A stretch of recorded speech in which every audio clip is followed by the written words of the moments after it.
खुदावंद के खादम को दावत दूंगा कि वो सामने आए और खुदावंद के खूबसूरत कलाम को आपके सामने पेश करें। हालेलुया।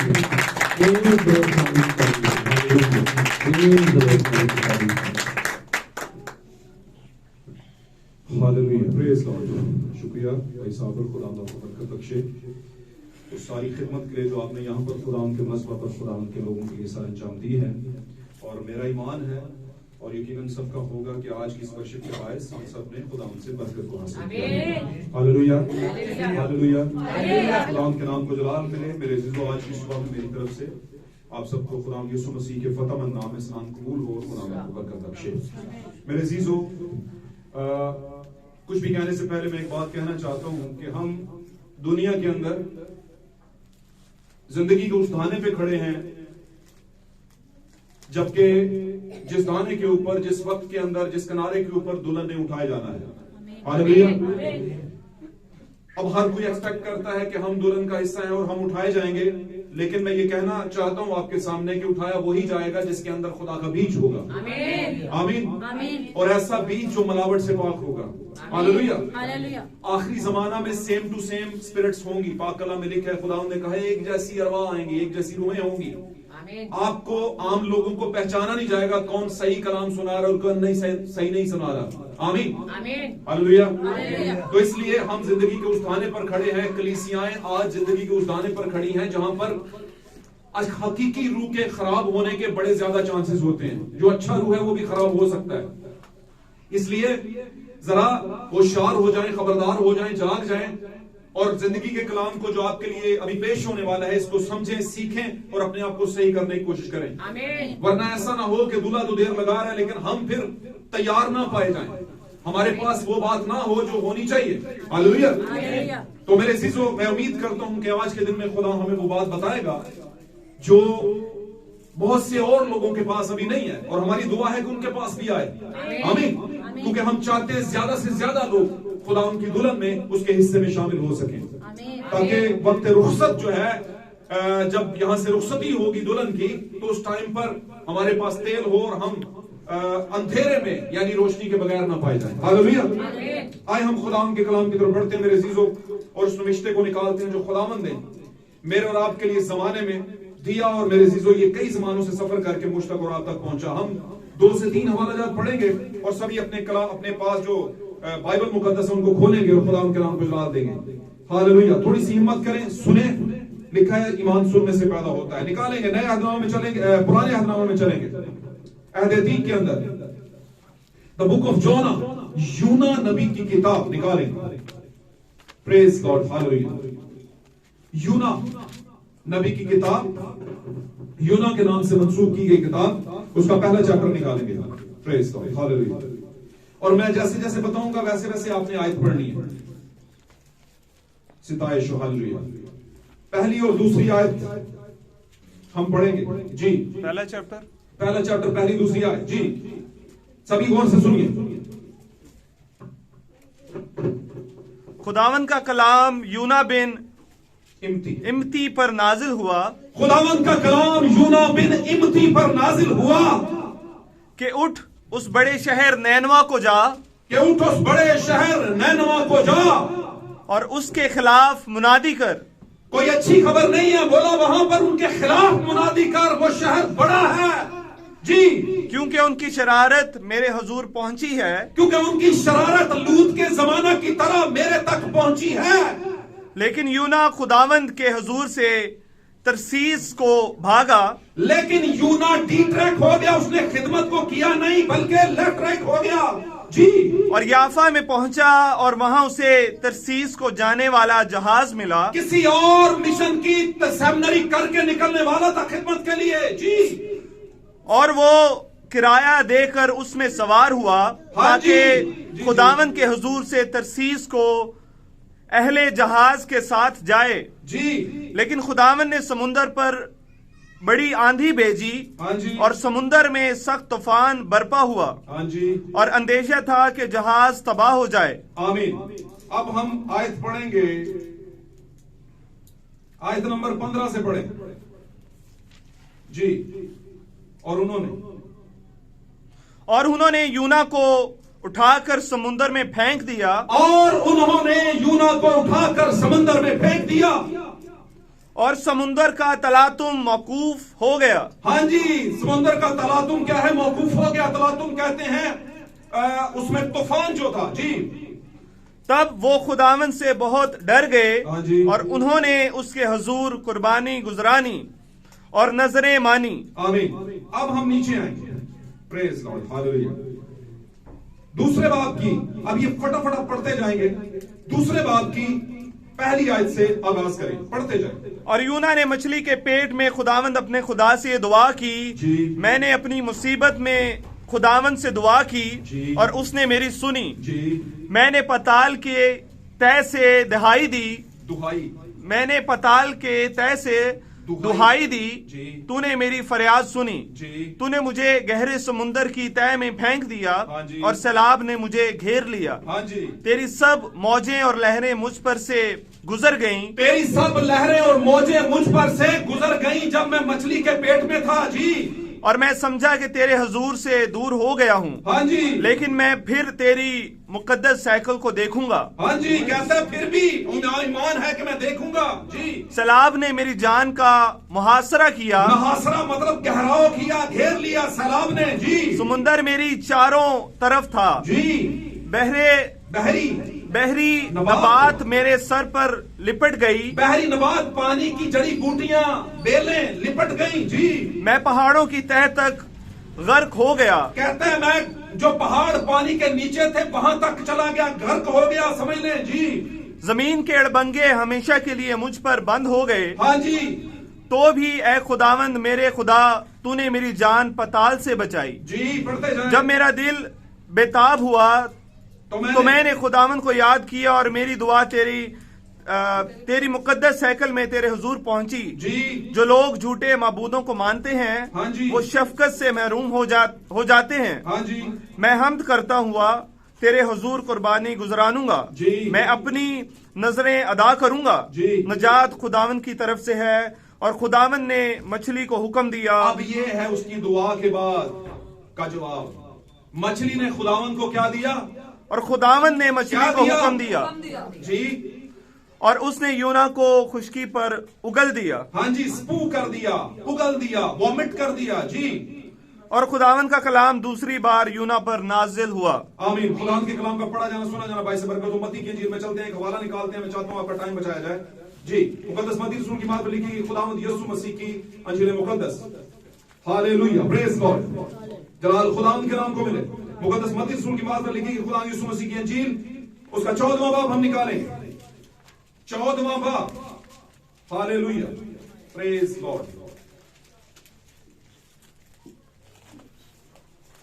14वां बाब निकालें और आयत पढ़िएगा। आज शुरू करेंगे 24वीं आयत से जी, जल्दी से, बल्कि 22वीं आयत से जी। और उसने फौरन शागिर्दों को मजबूर किया कि कश्ती में सवार होकर उससे पहले पार चले जाएं। यीशु ने मजबूर किया अपने शागिर्दों को, जब उसने 2 रोटियां और 5 रोटियां और 2 मछलियों से उसने जो है वो बहुत से लोगों को रजा दिया और फिर बाद में 12 टोकरे उठाए गए। उसके बाद का ये वाकया है। उसने फौरन मजबूर किया कि झील के पार जाएं और खुद रुक गया। क्यों रुक गया? उसके पीछे वजूहात हैं जी। जब तक वो लोगों को रुखसत करे जी। और लोगों को रुखसत करके तन्हा दुआ करने के लिए पहाड़ पर चढ़ गया। हाँ और जब शाम हुई तो वहां अकेला था। अब शाम के वक्त यीशु क्या रह गया है? और ये कौन सा वक्त है? और यीशु किधर है? पहाड़ पर अकेला था। पहाड़ पर अकेला था, लेकिन अकेला था। आमीन। उसकी कलीसिया उसके साथ। अब आखिरी वक्त में, शाम का वक्त, तारीखी वक्त, 7वां कलीसिया जमाना। आमीन। कलीसिया ने अंदर से दरवाजा बंद किया हुआ है और यीशु दरवाजे के बाहर अकेला है। आमीन। चलिए पढ़िए। और जब शाम हुई तो वहां अकेला था, मगर कश्ती उस वक्त झील के बीच में थी। अब कलीसिया किधर थी? डगमगा रही थी। और लहरों कबूल करिए कि ना करिए, मैसेज के साथ चले कि ना चले, मैसेज तो बहुत सख्त है। क्यों सख्त है? क्योंकि तूफान आया हुआ है। वो दिमाग में डालता है कि छठो इनू, ये ठीक नहीं है। आमीन। ना इसमें कोई कशिश है, ना इसमें कोई चमक है। आमीन। उल्टे हुक्म ही हुक्म है, खुश्क सा मैसेज है ये। तो कश्ती जो है वो खतरे में आई हुई है कि क्या करना है क्या नहीं करना जी। कश्ती उस वक्त झील के बीच में थी और लहरों से डगमगा रही थी जी क्योंकि हवा मुखालिफ थी हवा मुखालिफ हम समझते हैं ना जी, सोच मुखालिफ जी। और वो रात के चौथे पहर झील पर चलता हुआ उनके पास आया। दिन के कितने पैर होते हैं? 4 पूरे दिन के कितने पैर होते हैं? 5 पैर, 4 पैर होते हैं। दिन किसे कहते हैं? एक पूरा दिन, ये दिन है, लेकिन रात को मिलाकर दिन है ना, तो फिर कितने पैर हो गए? 24 घंटे को क्या कहते हैं? कितने पैर? नहीं 16 नहीं कहते, 8 पैर। केड़ी बच्चे बोले कुछ तालियां बजाओ दे जूंगे रहो। 8 पैर। आमीन। टाइम शाम का है, रात का टाइम चल रहा था और चौथा पैर चल रहा था शाम। अब रात को यहां पे बयान किया नहीं कि सूरज गुरूब होने वो नहीं, चौथे पैर के करीब, रात के चौथे पैर में फुल अंधेरा था। दिन के 8 पैर गुजर चुके थे खाने पीने में, कलीसिया को खुआ लो प्यालो है। मैं समझा दूं जरा जल्दी से, आपको समझ आ जाएगी। तो क्या हुआ वहां पर चौथे पैर के करीब यसू उनके पास आ गया है। कश्ती झूल रही है तूफानों में, ख्यालों में, सोचों में, कलीसिया है ना, क्योंकि यसू तो साथ है नहीं तो फिर झूलेगी तो सही। शैतान मौका मिल गया, आगे चलें। और वो रात के चौथे पहर झील पर चलता हुआ उनके पास आया। हाँ जी। शगीर्द उसे झील पर चलते हुए देखकर घबरा गए हाँ जी। और कहने लगे कि भूत है। भूत है क्या? और डर कर चला उठे। हाँ जी, कहने लगे भूत है, यानी यस्सु को वो पहचान नहीं पाए। क्या नहीं कर पाए? यस्सु को पहचान नहीं पाए। हालांकि लोग समझ जाते हैं कि ये यस्सु है और पहचान नहीं पाए, यानी खुदा का कलाम जो मुजस्सम होकर पानियों पे चल रहा है वो उन्हें समझ नहीं आ रहा। जी आगे। यीशु ने फौरन उनसे कहा, हाँ जी। खातिर जमा रखो, हाँ जी। मैं हूं, डरो मत। हाँ जी, अपने नु कहता तुसी ना घबराओ, तानु मैं चुनागा जरूर, भावें शक करो जो मर्जी करो, आगे चलें। पतरस ने उससे जवाब में कहा, ए खुदावंद, अगर तू है तो मुझे हुक्म दे कि पानी पर चलकर तेरे पास आऊं। ऐसा मुकालमा आपने पहले भी सुना होगा बाइबल मुकद्दस में। किसने कहा था? अगर तू खुदा का बेटा है तो नीचे उतर। डाकू ने भी कहा, काइफा जो नीचे खड़े थे सरदार कायन फतवे लाना ले भी खड़ोते थे, नीचे उतर, अगर बड़ा रोला है। तो ये कौन कह रहा था? अगर क्या कौन रहा था? पतरस। तो पतरस कौन था? कलीसिया को ऊपर ले जाने वाला। सोचे अभी रूह नहीं उतरा, अगर ने पीछा नहीं छोड़ा इनका। ये अगर तूफान भी ला रहा है और साथ में अगर दिमाग में भी डाल रहा है। कह रहा है अगर तू है तो फिर बोल, कह के मैं आऊं, ये मैं पैरामीटर करता हूं। अगर तू कहेगा मैं आ जाऊंगा, अगर मैं डूबा नहीं तो तू यीशु है। बात समझ रहे? तो अगर तू खुदा का बेटा है, किसने कहा था? इब्लीस ने कहा था। तो ये दिमाग में कौन घुसा हुआ है? हाँ जी, शक की रूह। पता नहीं मैसेज सानू कितने खड़ेगा, पता नहीं है सानू रिश्ते नाते छुड़वा देगा सारे है। कलीसिया देख के छुट्टियां हुई ने की करिए। अगर वाला मामला नहीं, ये लिखी इसलिए गई कि हमें अगर ना आए, क्योंकि अब तो टाइम नहीं है अगर मगर वाला, वो तो पिछले जमानों की पहली आमद की बात है। जी।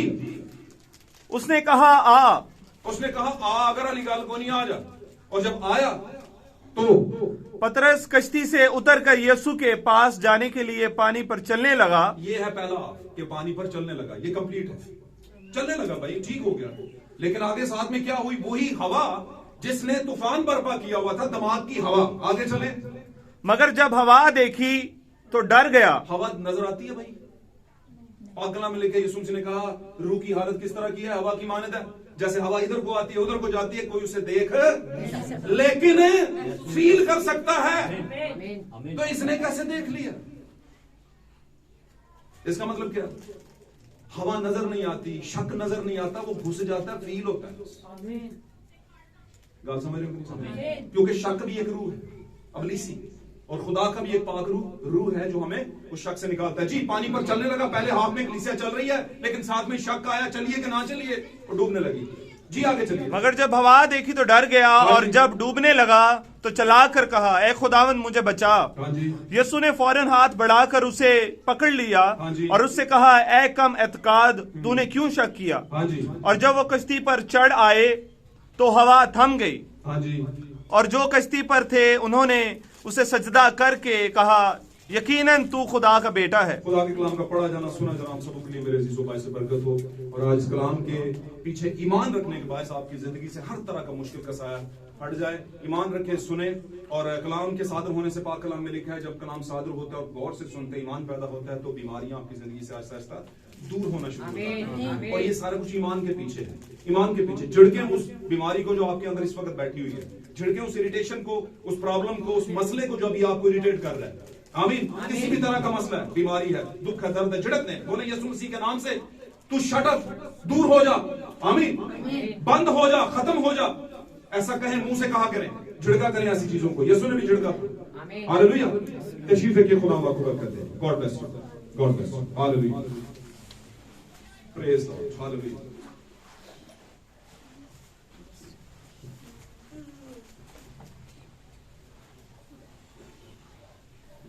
मेरे अजीजों, खुदा का शुक्र करते हैं। इससे पहले कि हम इन आयात की तफसीर में जाएं और आज के लिए अपने लिए मुकाशफा ढूंढें और खुदा हमें वो मुकाशफा दे, हम खुदा से उम्मीद करते हैं वो इसका मुकाशफा हमें देगा।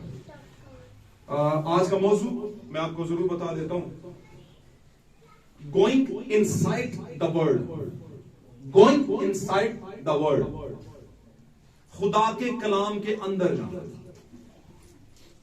Going inside the, inside the word, inside the मतलब है अंदर की साइड पर जाना। किसके? कलाम के। और इसको अगर कहें गहरे में जाना तो ये भी गलत नहीं है। Going inside the word of God, खुदा के कलाम के अंदर जाना। आमीन। अब चलते हैं हम उस बात की तरफ जो हमने अभी यहां पर खुदा ने हमें पाक कलाम में पढ़ाई है। हालेलुया। खुदा हम सबको बरकत दे, दिमाग दे, सोच दे, ख्याल दे कि हम इस बात को समझें कि ये बात असल में है क्या। मेरे अजीजों, पाक कलाम में जो कुछ भी रकम किया गया उसके पीछे एक रेवलेशन है। मैं अक्सर कहा करता हूं, प्रीफेस पे कहा करता हूं, सबसे पहले कहा करता हूं। आमीन। इससे पहले कि कोई बात बयान की जाए, मैं पहले बताता हूं कि इसका एक लिखने का एक मकसद है। अगर इसका कोई मकसद नहीं तो ये एक स्टोरियों की किताब है, वाकयात की किताब है, बस यही कुछ है। मूसा को पढ़ लिया, वाह वाह वाह, मूसा कितना, ओ भाई मूसा तो अजीम था, हम कितने अजीम। पीटर को पढ़ लिया, पतरस, वाह वाह वाह, पानियों पे चला, वो तो चला, हम कितना चले। मेरी बात समझ रहे? आप में से हर कोई यहूदा बनना नहीं चाहेगा। बनना चाहेगा? केड़ा यहूदा? यहूदा अस्करियोती बनना, लेकिन है तो सारे वही। ना कहो असी नहीं है, लेकिन कहीं ना कहीं पर हम उसी तरह के हैं भाई, उसी तरह के हैं। यीशु मसीह क्या है? कलाम, अपने जमाने का कलाम। उसने 30 सिक्कों में क्या कर दिया? कलाम को। हम भी कॉम्प्रोमाइज करते हैं कि हो ना कोई कुछ कह दे, वो ना कुछ कह दे, हैं? अगर वहां चले गए तो वो ना कहे तो कहेगा वो चंगा बंदा ही, आप तुझे मिलते ही नहीं। बात समझ रहे? तो ये क्या है? वो कीमत होती है जो हम खुदा के सच्चे कलाम के लिए ले लेते हैं। पुप्पी के घर चले गए, चलो जी चर्च चलिए, पादरी आया, इशारा बानी है जी, आड़ दे जनाब। मैं बहुत दफा ये सिखा चुका हूं आपको। आमीन। इशारबानी एक खास बात है जिसके बारे में यीशु मसीह ने खुद कहा, मेरा गोश्त खाओ, जो मेरा गोश्त खाता और जो मेरा खून पीता है उसमें ही जिंदगी है, और मेरी यादगिरी के लिए यही किया करो, मतलब जिंदगी नु हासिल है। आमीन। किया करो। समझ आ रही है? आमीन। मैं कोई बल देकर या कुछ उसमें तो नहीं कंफ्यूज करने वाली बातें नहीं करता। समझ आ रही बात है? तो बहुत दफा हम जिंदगी के अंदर कलाम के साथ कलाम पर कंप्रोमाइज कर जाते हैं। इसका मतलब यह है कलाम को पीछे करके किसी के साथ समझौता कर लेते हैं, और करते इसलिए हैं कि अगर हमने इनकार कर दिया तो फिर शर्म आएगी, ये हमसे छूट जाएगा। बात समझ? तो भाई शागिर्दों ने, मेरे और आपके खुदा यीशु ने भी अपने घर वालों को छोड़ दिया। किसके लिए छोड़ा? कलाम के लिए छोड़ा। आमीन। कलाम कहां पर था? कलाम यीशु मसीह के अंदर था। लूहियत पूरी की पूरी उसके अंदर थी, और उसने कहा जो बाप मुझे कहता है वो ही मैं। तो कलाम कहां पर था? कलाम यीशु के अंदर था। आज वो कलाम जो यीशु के अंदर था, किसके अंदर है? हमारे अंदर। तो फिर अगर अंदर है तो भाई यीशु ने तो कॉम्प्रोमाइज नहीं किया। शैतान आया था कॉम्प्रोमाइज करवाने के लिए, आया था कि नहीं? तो बुनियाद बांध लेते हैं कॉम्प्रोमाइज नहीं करना। तो क्या हुआ? यूना की किताब के अंदर में हमने जो वाकया पढ़ा, खुदा वक्त के नबी से एक खिदमत लेना चाहता है। हालेलुया। लेकिन वो वक्त का नबी जो है उस पर एक रूह ने कब्जा किया, और रूह क्या थी? यहां पर दिमाग में कुछ घुसा हुआ था कि नहीं, मैंने नैनवा नहीं जाना, खुदा के कलाम के कंट्रोल ही जा रहा था, उसके अगेंस्ट, उसके बरअक्स जा रहा था। हालेलुया। अब्बा जी ने क्या कि ना नमाज आ पाए बेटा, बात समझ रहे? हमने कहा नहीं, जो अब्बा ने कहा है वो हमने नहीं मांगा। तो फिर अब्बा तो अब्बा ही होता है, क्यों जी? अब्बा जी तो वो आपका बजट बंद कर देंगे, आप तो नौकरी करते नहीं, कॉलेज की फीस बंद कर देंगे, हैं? आप तो नौकरी करते नहीं, घर में ब्रेड चिकन और फलां फलां फलां फलां आके बेड पे चढ़ के खाते हैं, बंद कर देंगे। बात समझ रहे हैं? और सबसे बढ़कर ये कि अगर आपने ज्यादा पका दिया और उका दिया ना तो आपको बेदखल भी कर देंगे। ऐसा होता है दुनिया के अंदर। और ये सारी चीजें क्यों कर देंगे? इसलिए नहीं कि उनको, अब्बा जी को आपसे नफरत है, इसलिए नहीं, इसलिए कि आप सीधे रास्ते पर आए भाई, ट्रैक पर आ जाएं। ये हरबे होते हैं माँ बाप के बच्चों को ट्रैक पर लाने के। और इसी जीवन में बच्चा क्या समझ लेता है, अब्बा जी थे मेरा दुश्मन है ना? अब्बा जी मेरा क्या है?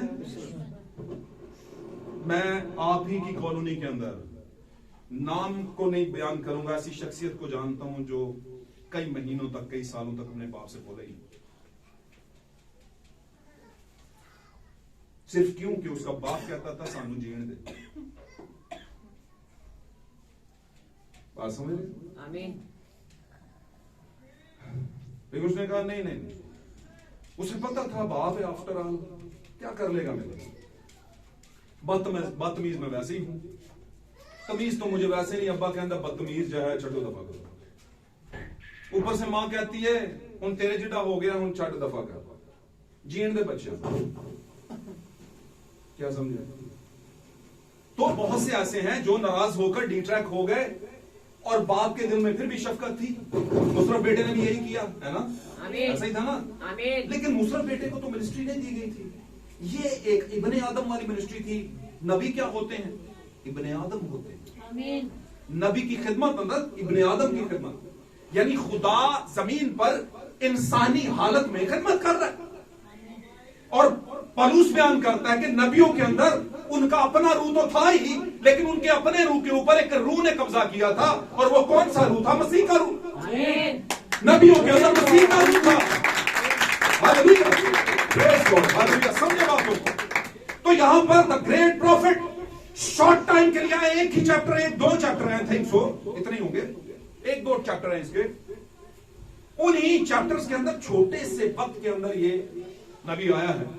उस नबी ने बड़ा एक इसकी जिंदगी पर एक बड़ा जबरदस्त इंप्लीमेंटेशन हुआ, नेगेटिवली और पॉजिटिवली। हालेलुया। इस नबी को मिनिस्ट्री दी गई, मिनिस्ट्री डिट्रैक करके ये अपनी राह पर चला, और खुदा ने क्या किया? खुदा ने क्या किया? पानियों के अंदर क्या कर दी? उथल पुथल पैदा कर दी, जोश पैदा कर दी। अब ये जहाज है भाई, कोई छोटी बात नहीं, इसमें रेगुलेशन है। आ जाओ, चढ़ जाओ, रब दे प्यारे हो, गड्डी चली। तो ये भी पानियों के अंदर एक जहाज चल रहा था। अब ये कोई कश्ती नहीं है, ये बकायदा एक बोले बोले बोले यीशु अपनी पूरी जिंदगी में किसी जहाज पर नहीं बैठा। आमीन। क्यों जी भाई? समझे बातों को? बातें बड़ी खास है। किस पे बैठा? कश्ती, छोटी छोटी कश्ती। क्यों बैठा कश्तियों में? क्योंकि कुछ ना कुछ कश्तियों में था। और कौन थे? 50, 60, 70, 20, 40, 50, कितने थे? और यार 12 शागिर्द तो पक्के थे। आमीन। सिलेक्टिव, उन्हीं के साथ बैठता था, उठता था, उन्हीं का फिक्र करता, उन्हीं के साथ खाता था, उन्हीं के साथ पीता था, उन्हीं को मां अपनी सौंप दी। उन्हीं के बारे में बोला था, जो खुदा का कलाम सुनते और उस पर अमल करते वही मेरे मां और मेरे। हालेलुया। तो भाई यीशु मसीह की पैदाइश के फौरन बाद, कुछ टाइम के बाद जब वो समझदार हुआ, तो उसकी सोसाइटी, पहली तो बात ये, किस सोसाइटी में पैदा हुआ? बनी इस्राइल सोसाइटी थी, है ना? यहां पर बड़े बच्चे हैं जो I9 में पैदा हुए, तो किस सोसाइटी में पैदा हुआ? I9 की सोसाइटी। तो सोसाइटी रंग तो छोड़ती है, छोड़ती है कि नहीं? हालेलुया। सोसाइटी रंग छोड़ती है, लेकिन यीशु पे तो रंग नहीं चढ़ा सोसाइटी का। आमीन। इस कॉलोनी में बड़े ऐसे लोग हैं जिन पर कॉलोनी का रंग नहीं चढ़ा। आमीन। मैं इस कॉलोनी की बात नहीं कर रहा, और भी बहुत सी कॉलोनीज हैं, और भी बहुत से टाउन्स हैं, बहुत से गांव हैं, बहुत से शहर हैं। और जब रंग चढ़ने की बात आए तो भाई चंगे भले अच्छे शहर दे विच भी चढ़ जाता है। आमीन आमीन। आमीन। असल में क्या है, याद रखना इस बात को। जैसे दुनिया ये नहीं देखती कि तुम क्या थे, बल्कि ये देखती है कि तुम क्या। बात समझे नहीं समझे? दुनिया को आपके माजी से कुछ कर्ज नहीं है। आमीन। आमीन। किससे कर्ज है? हाल से। मौजूदा तौर पर आप क्या हैं? हालेलुया। ये मैं इसलिए कह रहा हूं कि आप पिछले जन्म में पिछले 20 साल तो रहे दुआइया, वर्शिपर्स, मुबशर्स, प्रिजाइडर्स, क्वायर लीडर्स, लेकिन मौजूदा हालत देखने के काबिल नहीं। तो क्या फायदा पिछली अच्छी जिंदगी का? गालू समझ रहे हो? आमीन। बात समझ आ रही है? आमीन। इसी तरह अगर आप माजी में रहे बुरे, हालेलुया, आमीन। और अब हैं अच्छे, तो आपके माजी से किसी को कोई गर्ज नहीं है। आमीन। पता है क्यों नहीं है? क्योंकि ये खुदावंद ने ठहराया। क्योंकि खुदावंद को भी आपके माजी से कोई गर्ज नहीं, खुदावंद को भी आपके हाल से गर्ज है। आमीन। अगर आपका हाल ठीक है तो डाकू की तरह बचाए जाएंगे भाई, और अगर आपका माजी बड़ा अच्छा रहा, बेहतरीन रहा, और हाल बर्बाद कर दिया आपने, तो फिर कुछ नहीं बन सकता आपका। हालेलुया। तो मेरे अजीजों, हम वहीं पर चलते हैं। आज का हमारा topic, going inside the word of God, खुदा के कलाम के अंदर जाना। आमीन। आमीन। यहां पर नबी है, अपनी सोच से चला है। खुदा ने कहा नैनवा जा, और नैनवा के साथ एक लफ्ज का अजाफा किया, बड़ा शहर नैनवा। आपको मुकाशा की किताब के अंदर एक शहर का तस्करा मिलेगा जिसके साथ बड़ा लिखा गया, और लिखा गया कि वो बड़ा शहर बाबल गिरा दिया गया। वो कस्बियों और हरामकारियों का अड्डा। ये क्या है? ये दुनिया का डिनोमिनेशनल क्रिश्चियन सिस्टम है। यही वो जहाज है जिसमें यूना बैठा, और उसने कहा अहले जहाज डूबने लगे। आज का जमाना मिशनरी जमाना, आज का जो क्रिश्चियनिटी थ्योलॉजियन का जमाना है, यही जमाना यीशु की पहली आमद में भी था। यही जमाना मूसा के जमाना में था। जब कलीसिया पार लगने वाली थी तो एकदम से इब्लीस ने उनकी रूह को, सोच को बदल दिया, और कूरा और दातन निकल कर बाहर आ गए। उन्होंने कहा क्या पूरी कौम में सिर्फ मूसा ही नबी रह गया है? हमसे भी खुदा बात करता है। क्या आज के जमाने में कलीसिया उड़ने के लिए तैयार है, और लोग दावा करते हैं कि क्या मैसेज के पास ही रूह है? हमारे पास भी रूह है। आमीन। लेकिन मेरे अजीजों, वक्त ने बता दिया कि कूरा और दातन ने जो लोग इकट्ठे किए, वो सारे के सारे किधर गए? जमीन खुल गई, और कूरा और दातन के घरानों को जमीन ने क्या कर लिया? निगल लिया। आमीन। हालेलुया। यहां पर नबी अपनी सोच से चलने की कोशिश कर रहा है, खुदा के हुक्म के कंट्रारी चल रहा है। और हुआ क्या? अहले जहाज डूबने लगे। सारी की सारी मिशन जिसमें नबूवत कर रहा है, क्या था, नबी जाकर बैठ गया है, वो डूबने लगा। डुबाने वाला कौन था? सामने देखें।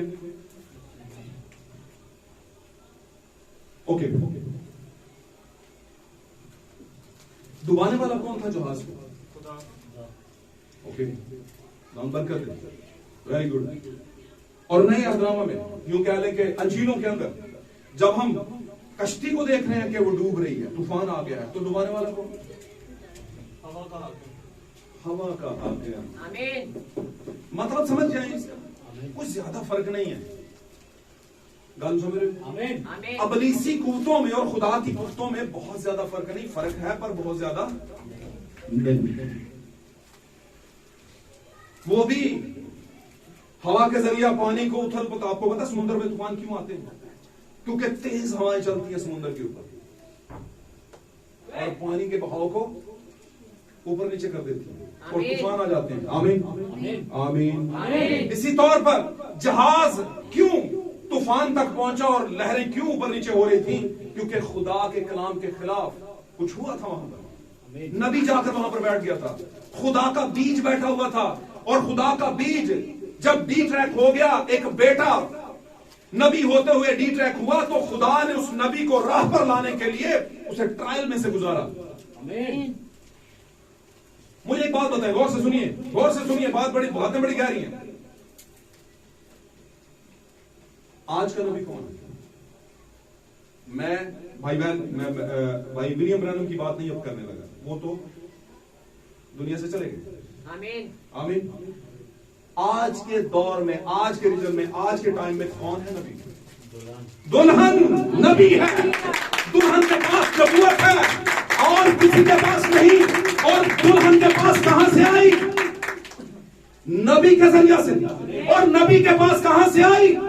मसीह के जरिया से। आमीन। तो ये नबूवत का सिलसिला अभी रुका नहीं है, नबूवत चल रही है भाई। हालेलुया। ध्यान दे बातों पे। आप समझ लें कि नबी आए चले गए बस, और मलाकी तक आए छुट्टी, आगे चले तो यूहन्ना अरब तक आए, रसूली जमाना चले गए छुट्टी, बस नहीं, छुट्टी नहीं। नबूवत कोई बदल नहीं है कि आया, बड़ा हुआ, खिलाया पलाया, है ना, एंजॉयमेंट सब कुछ दुनियादारी के किया और एंड में खाक में गया और खत्म। नहीं, ऐसे नहीं है। खुदा का कलाम नबियों के जरिए आता है और खुदा का कलाम कल, आज, बल्कि अब तक यकसा और ला तब्दील है। हालेलुया। ये रहने वाला कलाम है, ये वो राखने वाला कलाम है, ये खत्म होने वाला कलाम नहीं है। खुदा इंसानों के बदलों को इस्तेमाल करता है, लेकिन खुदा ये जानता है कि वक्त के अंदर ये नबी, ये इंसान, ये लोग दुनिया से चले जाएंगे, लेकिन रहेगा नाम सदाती कर। किसके जरिए से? उसके कलाम के जरिए से। अगर यस्सु अब तक नहीं आया, अगर का मतलब, जैसे मैं आपको समझाने का तरीका समझाने का तरीका है आपको, यस्सु मसीह अगर अभी तक नहीं पहुंचा तो फिर यहां पर कुछ हो रहा है, नबूवत हो रही है, तो किसके जरिए? क्या ये साया नबूवत कर रहे हैं अभी खड़ा होकर यहां पे? क्या कोई नूह जो है वो मनादी कर रहे हैं, नबूवत कर रहे हैं यहां पे खड़ा होकर? नहीं भाई, वो तो चले गए। तो अब नबूवत का हकदार कौन है? किसके पास है नबूवत? दुल्हन के पास। लेकिन दुल्हन के पास किसके पास से आई? वक्त के नबी के जरिए। हर जमाने में एक नबी ठहराया जाता है, लेकिन इस जमाने के इख्तिताम पर भी एक नबी ठहराया गया और नबूवत पड़ी हुई है कहीं पर। आमीन। लेकिन खुदा का शुक्र है वो किसी बड़े जहाज में नहीं पड़ी हुई, वो किसी बड़े जहाज में नबूवत नहीं है, वो एक छोटी सी कश्ती में है जहां पर छोटा सा झुंड है जिसके अंदर नबूवत पड़ी हुई। हालेलुया। और इसके लिए खुदावंद ने यकीन किया है और गारंटी देता है कि इस कश्ती पर अगर कोई सैलाब आएगा तो उसको मैं बचाऊंगा। आमीन। ये नहीं है कि जिसमें यस्सु है उस पर सैलाब आएगा नहीं, बल्कि मैं समझता हूं ज्यादा आएगा। लेकिन वहां पर यूना डिट्रैक हुआ। हालेलुया। और यूना अपने मकसद से हटा, खुदा की बात को आए बाएं और शाएं कर दिया। हालेलुया। उसने दरगुजर किया और खुदा ने कहा नहीं ऐसा नहीं होता, तू जिस काम के लिए पैदा किया गया है, तो इब्ने आदम का के तौर पर खिदमत देकर आया है। हालेलुया। तू अपने जमाने का नबी है जिसने नबूवत करनी है, तू मेरा बीज है, तुझे मैं डिट्रैक नहीं होने दूंगा, तुझे लेकर जाऊंगा। और लिखा है वहां पर सैलाब आया और तूफान आया, वहां पर समुद्र में, पानियों में, और यूना को समझ आ गई कि किस वजह से है। और यूना ने उन लोगों से कहा जो वहां पर जहाज के अंदर मौजूद थे, उन्होंने कहा इस मसले का एक ही हल है, मुझे उठाओ और पानी में फेंक दो। अब जब उसने ये सोचा कि मैं पानी में मुझे फेंक दो, तो उस टाइम पर उसे यही था कि यह मेरी सजा है। आमीन। कि मैंने खुदा के कलाम से इनहराफ किया है। हालेलुया। उससे मुड़ा इनकार किया है तो मेरा अंजाम मौत है। आमीन। आमीन। और जब उसे पानी में फेंका गया तो यूना सोचता होगा, ओ गॉड सो लॉन्ग, हो गया, बस यहां तक की थी मेरी जिंदगी, तूने मुझे सजा दे दी। क्योंकि नबियों को सजा, बलाम को सजा मिली, क्या नहीं मिली? बलाम ने मामलात खराब किए, दुल्हन को, पुराने अहदनामे की कलीसिया को उसने क्या कर दिया? गुनाह में डाल दिया। आमीन। और बहुत सी और चीजें भी, और बहुत से और भी मामलात हैं जो पाक कलाम में, वहां पर उनको सजाएं मिली। हालेलुया। जो खुदा के कलाम से आगे पीछे हटे। तो यहां पर इसने भी सोचा कि बस अब मेरा एंड है, लेकिन खुदा अपना काम लिए बगैर किसी को जाने नहीं देता। आमीन। हालेलुया। अब यहां पर यूना ने तो सोचा बस हो गया, लेकिन खुदा उसे समझाना चाहता था कि अब तू inside the word of God जा रहा है, खुदा के कलाम के अंदर जा रहा है। आमीन। अब वहां पर खुदा का कलाम प्रेजेंटेशन किस चीज की है? एक बड़ा मुंह खुला। आमीन। आमीन। एक बड़ा मुंह खुला और उस मुंह ने उस नबी को निगल लिया। आमीन। हालेलुया। हालेलुया। ये वो वक्त था कि नबी कलाम के अंदर जाता और मछली प्रेजेंटेशन थी कलाम की। आमीन। मछली प्रेजेंटेशन थी एक सफर की, एक ऐसे सफर की जिसको वो, जिसमें रहकर वो जानता कि अब मैंने नए तौर से खिदमत करनी है, और वो उसके अंदर चला गया। ये मछली जो थी ये तमसील थी खुदा के कलाम की नए तौर से खिदमत करने के लिए, एक ट्रायल की, एक आजमाइश की। हालेलुया। आमीन। और खुदा ने उसे नई खिदमत देनी थी, इसलिए उसे कलाम के अंदर जाना पड़ा। और जब वो कलाम के अंदर गया तो वहां से, मुझे एक बात बताएं, क्या कोई भी दुनिया का ह्यूमन बीइंग जो है, इंसान जो है, पानी के अंदर जाकर मछली के पेट में जाकर क्या ऑक्सीजन हासिल कर सकता है? मर जाएगा। पहली बात तो ये कि मछली कुछ टाइम के बाद उसे गला देगी, उसे हजम कर लेगी। मछली के अंदर खुदा ने ऐसी खासियत रखी है, उस तरह की मछली के अंदर जो इंसान को निकल जाती है। हालेलुया। वो निकलती तो इसीलिए है ना कि खा जाए, खत्म कर जाए। बहुत सी चीजें, बहुत से लोग दुनिया के अंदर जानवर हैं जो निगल लेने के बाद उसे हजम करते हैं। आमीन। और फौरन कुछ ही टाइम के बाद निकलने के इंसान मर जाता है। तो यहां पर उसके पेट में ये कैसे जिंदा रह गया? कहां से मिली ऑक्सीजन इसे? किसने दी ऑक्सीजन इसे? ओ भाई, जिसने सदरक, मीसक और अबदनगो की भट्टी में उन तीनों को ऑक्सीजन दी। आमीन। आमीन। उसी ने इनको ऑक्सीजन दी, इसको ऑक्सीजन दी।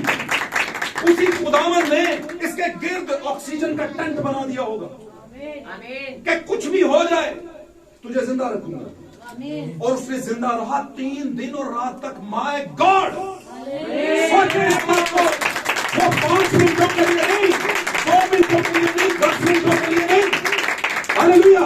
मैं कहता हूं अगर वो मछली कोई पकड़ भी लेता, आज की साइंस उस मछली को पकड़ती कि हमारा नबी निकल लिया उसने। हालेलुया। हमारा नबी निकल लिया, तो उसको पकड़ लेते और उसके पेट में मारते। डॉक्टर लगाता वो स्टेथोस्कोप, उसे कहते हैं स्टेथोस्कोप, मेडिकल के बच्चे जानते हैं, कानों में लगा के स्टेथोस्कोप लगाते। जिंदा है, जिंदा है, जिंदा है। नहीं जिंदा होना था। मछली के पेट में जाकर, हालेलुया, बड़ी हद 5 मिनट तक सांस चलती, बड़ी ज्यादा मैंने लिमिट बता दी है। आमीन। 5 मिनट बहुत ज्यादा होता है। 3 दिन और रात तक जिंदा है। तो सोचते जिंदा नहीं है, डॉक्टर कहते जिंदा नहीं है, लेकिन डॉक्टरों के डॉक्टर ने उसे क्या रखा हुआ था बीच में? जिंदा रखा हुआ था। कुछ सिखाने के लिए, कुछ समझाने के लिए कि इस मिनिस्ट्री को करने के लिए अब तुझे उस तरह से नहीं जैसे मैं बता रहा था सीधा सीधा, अब तुझे इस तरह से जाना पड़ेगा। इनसाइड द वर्ड जाना पड़ेगा, कलाम के अंदर में से होकर, गहरे में से होकर। मेरे अजीजों, जब तक हम इस कलाम के मुंह के अंदर नहीं जाएंगे। आमीन। अब मैं चंद बातें आपको बताना चाहता हूं, गौर से सुनिए, बातों को लिंक करें। खुदा का वो बताएगा आपको, मैं नहीं बता सकता। यीशु मसीह ने किताब मुकाशवा के अंदर, मुकाशवा की किताब में एक बड़ी खूबसूरत बात की, लुदीकिया के कलीसियाई जमाने के बीच के अंदर। अब वो कौन सा जमाना है? लुदीकिया का कलीसियाई जमाना कौन सा है? भाईजान इधर भी बाकी चीजें होंगी ना, बताएं मुझे, बताएं। लुदीकियाई जमाना कौन सा है? किसी ने नहीं पता यार, कौन सा जमाना है? इधर में बोलने दो भाईजान, किसी कौन सा जमाना? लुदीकिया जमाना। सही हो गया। अब लुदीकिया की कलीसिया जो है, उस कलीसिया से खुदा को शिकायत है। अब हम बात कर रहे थे खुदा के मुंह में जाना। लुदीकिया की कलीसिया यानी हमारे जमाने की जो कलीसिया, हम नहीं, नेवर एवर हम नहीं है, हम लुदीकिया की कलीसिया नहीं है, लेकिन हम लुदीकिया की कलीसिया के जमाने में हैं। अब मैं और आसान कर दूं। पिछली गवर्नमेंट कौन सी थी? उससे पिछली? अच्छा, उससे पिछली गवर्नमेंट की बात कर रहा हूं, पीपल्स पार्टी। तो काफी जो है गवर्नमेंट्स आई हैं और अपना अपना जमाना बिता के अब हम किसकी गवर्नमेंट में है? फिर नून तबाह कर दिया गवर्नमेंट ने। तो क्या हमें गवर्नमेंट के जो अभी की नून लीग है उनसे खुश हैं हम? नहीं, मर गए हैं भूखे लोग, है ना? बात समझ रहे हैं कि नहीं समझ रहे? ये समझाने के लिए थोड़ा मैं तूल देता हूं बात। हालेलुया। बहुत ही बड़ी सीधी सीधी कहा, लोग कहते हैं पढ़ा पढ़ से समझ नहीं आया। तो 7 कलीसी जमानों में पहले से शुरू करके हमारा जमाना लुदीकिया का जमाना है। पहला जमाना था इफिसुस का। हमारे उनके जमाने का, इफिसुस के जमाने की कलीसिया का फरिश्ता कौन था? पौलुस। और हमसे पिछले जमाने का फरिश्ता कौन था? John Wesley. जॉन वेस्ली कौन था? गोरा। और गोरा कौन सा? जापान का। Hallelujah, hallelujah. अब ये ली वाले जो है ना, ये जापानीज है। ब्रैड ली, ब्रूस ली, मिस्टर ली। ये ली का जो वर्ड है किसके साथ आ रहा है? ज्यादातर जापानीज चाइनीज वालों के पास। हालेलुया। तो जॉन वेस्ली। हमारा जमाना जो है भाई ब्रैनम का है, विलियम ब्रैनम उनका नाम था। कभी मौका मिला तो आपको पूरी डॉक्यूमेंट्री दिखाऊंगा और समझाऊंगा। बड़े लोगों को हाल नहीं पता। बात समझ रहे? अब पहले जमाने का फरिश्ता और आखिरी जमाने का फरिश्ता 5 प्रति खिदमत वाला है।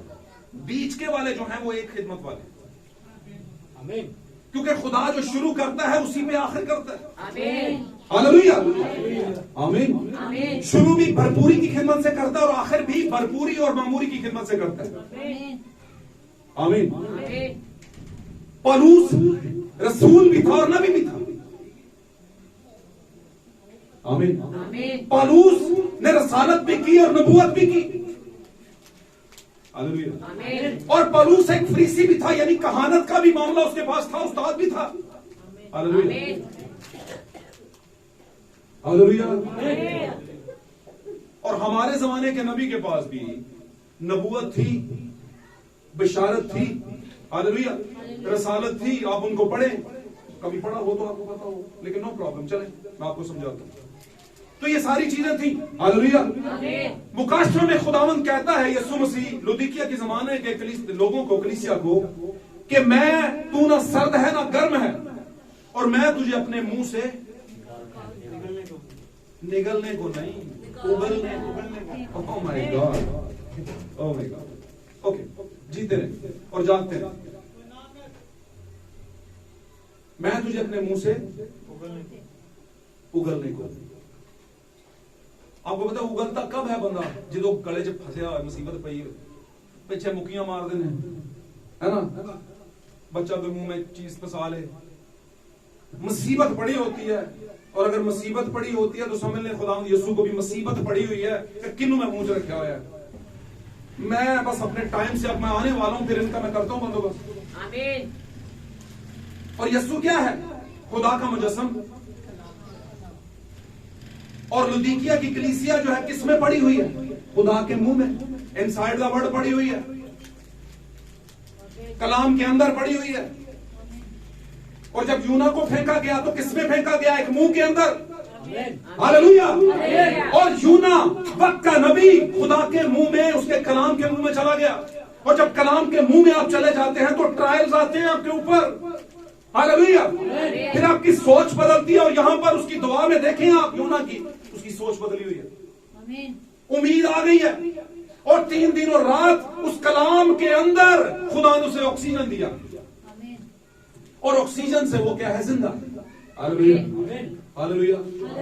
मेरे अजीजों, 3 दिन और रात की काउंटिंग निकालें। ये वही 3 दिन और रात हैं जो शुरू से खुदा ने बनाए थे, आज भी वही चल रहे हैं, कोई बदले नहीं है। 24 घंटे का एक दिन होता है। आमीन। अब मैं आया हूं क्लाइमेक्स पे। क्लाइमेक्स किसे कहते हैं? क्लाइमेक्स किन्हों कहते हैं? बिल्कुल अब सिरे पे मरकजी ख्याल पे आने लगा। इन्हों ध्यान ना सुन लियो मरकजी ख्याल इस बात को। आज का हमारा टॉपिक क्या है? Going inside the word of God, खुदा के कलाम के अंदर जाना। आमीन। आप में से भी कई खुदा के कलाम के अंदर हैं, गए हुए हैं, लेकिन उन अंदर जाकर उन्हें ट्रायल होना समझ नहीं रहे। भाई ट्रायल आए हुए हैं आप पर आजमाइश आई हुई है। क्यों आई हुई है समझे? इसलिए कि आप और ज्यादा निखरें। ये सुबह भी आई थी, शिगिर्दों पे भी आई थी, सारे कलाम के मुंह में गए थे। Hallelujah hallelujah.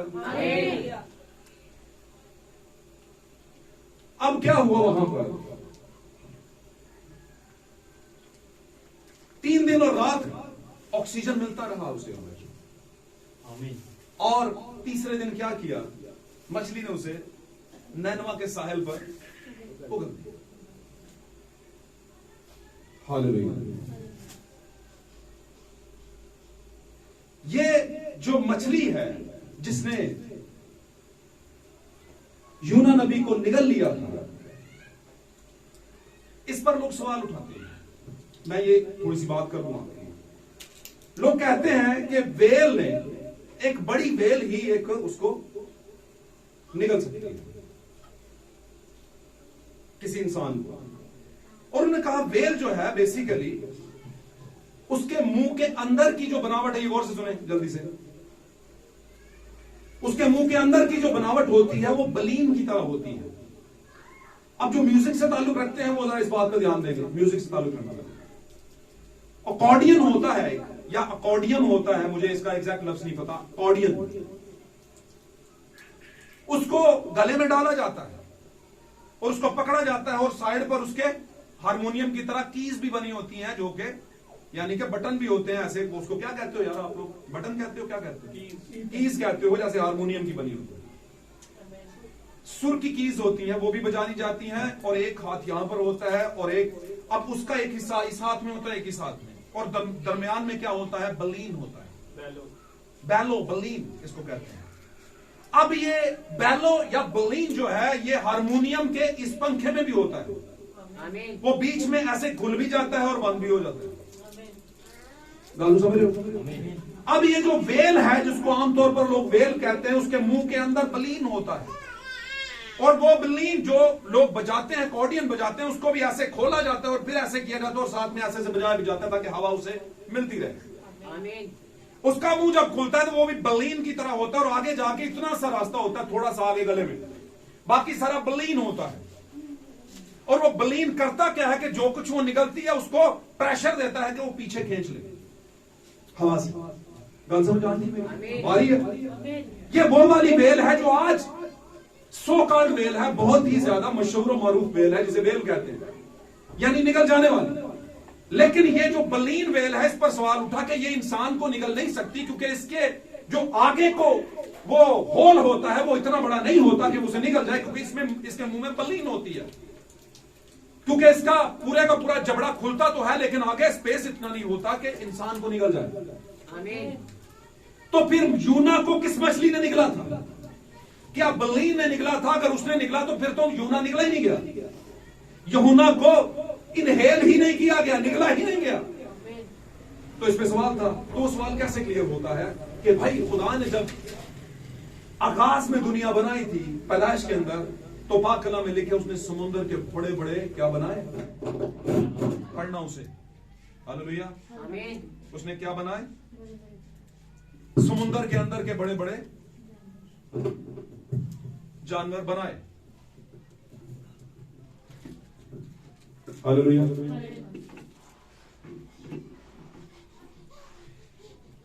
जब खुदा जमीन को रचा रहा था, बना रहा था, तो उसके जहन में आगाज ही से यूना था। ध्यान ना गल सुनोगे तो बरकत मिलेगी। नबी बयान करता है, ऐ खुदावंद, जब मैं अपनी मां के पेट में ही था तो तू मुझे जानता था और चुन लिया। ये तो बात की बात है, लेकिन जानता था, है कि नहीं? आमीन बोलना, बरकत मिल दीजिए। मैं जरा ये बता दूं आपको, आमीन का मतलब क्या है? ऐसा ही है, सच है। आमीन बोला करें, खुदा बरकत दे। शॉर्ट करना लो, खत्म करता हूं इसे, लेकिन समझ लें। तो यूना को जिस मछली ने निकला, अगर वो बलीन थी तो निकला ही नहीं। तो मैं ये कहता हूं कि पाक कलाम, बल्कि पाक कलाम ये कहता है पैदाइश की किताब में, जब खुदा ने जमीन और समुद्र और बड़ी बड़ी नदियां बनाई, आमीन, तो उसमें बड़े बड़े पानी के जानवर बनाए। Hallelujah, hallelujah. तो उसमें खुदा ने जब वो बना रहा था पानी के जानवर कह के ही, तो खुदा के ज़हन में था आने वाले वक्त का सारा जमाना, आमीन। क्योंकि पाक कलाम कहता है जिसने उन्हें पहले से मुकर्रर किया, बुलाया, उसने बाद में मुकर्रर भी किया, उसने जिसने यानी खुदा ने जिनको बुलाया है उनको बाद में मुकर्रर भी किया, पहले से बुलाया था। यानी अगर आज हम बुलाए हुए हैं तो हमें पहले से ही खुदा ने अपने दिमाग में बुलाया हुआ था, इसलिए वक्त के आने पर हम उस वक्त के दाने पर आकर खुदा के पास आ गए हैं। तो जो सारी जिंदगी में नहीं आएगा, एक वक्त आएगा, आ जाएगा, क्योंकि खुदा ने शुरू से ही ये ठहरा रखा है। हालेलुया।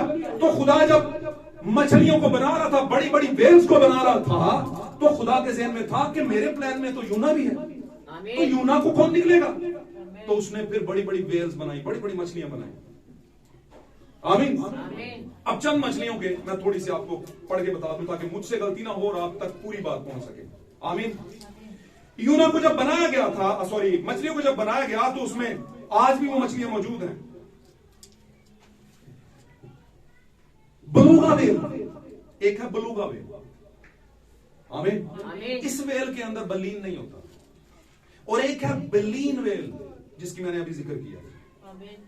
जो ज्यादा मशहूर है वो बलीन वेल है, सॉरी, बलीन मछली, वेल मछली जिसको कहते हैं, बड़ी मछली जो जहाजों को भी उल्टा देती है, आमीन। ये आप जाएं नेशनल ज्योग्राफिक पे, नहीं तो गूगल खोल लीजिएगा, वहां से आपको मिलेंगे। अब ये बलीन वेल के अलावा, मछली के अलावा एक बलूगा वेल भी है, बलूगा। उसके अलावा एक स्पर्म हेड वेल है। स्पर्म हेड वेल किसे कहते हैं? जिसका स्पर्म की तरह की शक्ल होती है। अब स्पर्म क्या है? बड़े लोग जानते हैं स्पर्म किसे कहते हैं, पढ़े लिखे लोग तो नहीं जानते, लेकिन सॉरी, अनपढ़ लोग तो नहीं जानते, पढ़े लिखे जानते हैं। स्पर्म कहते हैं नस्ल पैदा करने के लिए जो जरासीम होता है उसे स्पर्म कहते हैं। उसका आगे से सिर्फ इतना सा हेड होता है और पीछे छोटी सी टेल होती है, और जब आप उसको कंप्लीट पिक्चर में देखेंगे तो वो ऐसे से भाग रहे होते हैं, काफी ज्यादा होते हैं ये स्पर्म्स, मतलब हजारों की तादाद में, लाखों की तादाद में होते हैं, लेकिन जिसको खुदा ने पैदा करना होता है बस वही फिर एग तक पहुंचता है, अंडे तक पहुंचता है। हालेलुया। और मैं यहां पे कहता होता हूं कि ये ना जरा समझने वाली बातें हैं, समझ रहे हो? तो स्पर्म हेड वेल होती है, कैसी होती है? इतनी बड़ी होती है, पीछे से पतली सी होती है और आगे से बड़ी सी होती है, और वो भी वेल होती है, बलूगा वेल और स्पर्म हेड वेल। और इसी तरह की और भी बहुत सी बड़ी बड़ी वेल्स हैं जिनके अंदर बलीन नहीं होता। भाई मेरे पास काफी नाम लिखे हुए थे, मैंने खुद भी ये सर्च किया। हालेलुया। तो इससे बलीन वेल ने नहीं निकला था, बल्कि कौन सी मछली ने, कौन सी वेल ने निकला था जिसके मुंह में बलीन नहीं था, जिसके मुंह में वो पंखे से बने हुए नहीं थे, बल्कि बाकायदा खुला हुआ मुंह था, जिसकी रुकावट के बगैर वो चीज को निकल जाए। हालेलुया। फिर मैं आपको एक हवाला पढ़ाना चाहता हूं मत्ती की इंजील में। यीशु मसीह ने अपने मुतालिक और यूना के मुतालिक थोड़ा कॉम्प्रोमाइज कह दिया, कंपैरिजन किया है, बताया, सॉरी, सिंबलाइज किया है। मैं ये कहूंगा कि मिसाल दी है। जब फकीर फरीसी उससे पूछ रहे थे कि तू हमें कोई बड़ा निशान दिखा, अगर तू नबी है तो हमें, यीशु है तो बड़ा निशान दिखा। उसने कहा तुम्हें यूना नबी के निशान के अलावा कोई और निशान नहीं दिया जाएगा, क्योंकि जैसे 3 दिन और रात यूना मछली के। अब यहां पर यीशु को नहीं पता था कि वो कौन सी मछली होगी जिसने उसे निगला हुआ था। अगर बलीन होगी तो वो तो निकल नहीं सकती, इसका मतलब बलीन से हटके किसी मछली ने निकला। आमीन। तो इसका मतलब बलीन के अलावा भी वेल्स थी जिनके मुंह में बलीन नहीं था। एक बलीन वेल थी, लेकिन एक बलूगा थी, एक स्पर्म हेड वेल थी, और इसी तरह और बहुत सी वेल्स हैं। आमीन। तो ये क्लियर हुआ ताकि आपको पता चले कि निकलने वाली मछली थी ये। आमीन। बलीन से हटकर। अब जब इस मछली ने उसे निकला, तो मेरे अजीजों एक बात बताऊं, आज की बलूगा वेल्स, स्पर्म हेड वेल्स या बलीन से हटकर जो वेल्स हैं जिन्होंने यूना को, जिस मछली की नस्ल ने यूना को निगला था, ये कोई आम नस्ल की मछली नहीं थी। खास बात बताऊं, क्योंकि आज भी ऐसी मछलियों की नस्ल मौजूद है, आमीन, लेकिन उस तरह रिएक्ट नहीं करती जिस तरह उसने रिएक्ट किया। क्या रिएक्ट किया, क्या काम किया, क्या अमल किया? अब मैं आपको थोड़ा सा पढ़ाने की कोशिश करता हूं। पहले इसकी स्पीड देखने, इस मछली की थोड़ा सा बढ़ा देता हूं। 3 दिन और 3 रात मछली पानी के नीचे जाकर बैठी नहीं रही। आमतौर पर जब मछलियां किसी शख्स को या किसी चीज को निगल जाती हैं, जानवर को जो इंसान नुमा बड़ा हो, तो वो पानी की तह में चली जाती हैं, तलछट में नीचे चली जाती हैं, तलछट कह दिया, नीचे गहराई में चली जाती है और वहां पर जाकर उसे हजम करती है। वो बैठ जाती है। हजम करने के लिए उनके लिए बैठना बड़ा जरूरी होता है। ध्यान ना गल सुने। लेकिन ये अगर बैठ जाती नीचे जाकर, तो खुदा की घड़ी जो टिक टिक टिक टिक शुरू हो गई थी, जो ही उसने मुंह में निगल लिया ऐसे, वहीं से 3 दिन और रात का टाइम शुरू हो गया। मैं मुश्किल गल्लां नहीं करता, मुश्किल बातें तो नहीं करता। तुसी इस गाल को समझ लो, हवस तीर ना मारो, समझ तो लो। जो ही इसको निगल लिया था, उसका सफर का टाइम शुरू हो गया था, तो इसे हजम करने का तो टाइम ही नहीं मिला। तो ये नीचे तो गई, क्योंकि जाती तो नहीं चाहिए, ये नीचे तो गई, लेकिन नीचे जाकर बैठ नहीं गई। इसने फिर सफर का आगाज किया। अब मैं आपको बताता हूं, 3 दिन और 3 रात मछली पानी के नीचे जाकर बैठी नहीं रही, बल्कि उसने सफर किया। आमतौर पर मछलियां खाने के बाद पानी के नीचे जाकर क्या कर जाती हैं? बैठ जाती हैं। मगर यूना पर पानी का दबाव, अच्छा, आमतौर पर पानी का दबाव जो है इंसान पर आता है, वो मैं बात पहले आपको सिखा चुका हूं कि वो पानी का दबाव जब आता है तो ऑक्सीजन खत्म हो जाता है, पानी पेट के अंदर चला जाता है। लेकिन यूना के गिर्द खुदा ने ऑक्सीजन का टेंट रखा, ऑक्सीजन का एक गलाफ बना के रखा। आम लफ्जों में ये बता देता हूं, तो वो मरा नहीं। ठीक है, 3 दिन तक खुदा ने उसे मरने नहीं दिया। आमीन। ओके, अब हम वहां से जहां से इसने निकला था, उस जगह का नाम और जहां पे इसने फेंका था उसका नाम तो आपको पता है, नैनवा। लेकिन इसने निकला किस जगह से था? आमीन। तो बताया जाता है, हिस्ट्री जो यहूदी हिस्ट्री है उसके अंदर इस बात को बयान किया गया, क्योंकि नैनवा ये जो यूना नबी था, यहूदियों का नबी था। आमीन। तो यहूदियों ने इन चीजों को सेफ रखा हुआ। और पाक कलाम में लिखा है कि तवारीख की ज्यादा बातें यहूदियों की किताब में लिखी, यानी तोरा में लिखी है, उनके पास कंप्लीट जो सारी चीजें हैं। तो कई बार हमें सच्चाई को जानने के लिए उनकी किताबों को भी जानना पड़ता है। हालेलुया। तो यूना नबी जो था वो एक यहूदियों के पास आने वाला या बनी इस्राएल के पास में पैदा किया जाने वाला नबी था, यहूदी नबी था, इसलिए जरूर था कि उसके बारे में कुछ कहा जाए। तो ये जहां पर उसे निकला गया, उसे रॉक ऑफ जबराल्टर कहते हैं। रॉक ऑफ जबराल्टर यानी जबराल्टर की पहाड़ी या चट्टान आज भी मौजूद है और मुल्क का नाम है स्पेन। स्पेन के अंदर रॉक ऑफ जबराल्टर है, जहां पर समुंदर था और वहां से उस मछली ने उसे निगल लिया। अब रॉक ऑफ जबराल्टर जो है, वहां से नैनवा का जो सफर है उसको जरा हम निकाल लेते हैं। ये मैंने इसलिए कहा, आम मछली नहीं सी, जिस तरह असं कहने मैसेज जाना ना कोई सुनारों का काम नहीं, लोहारों का काम है।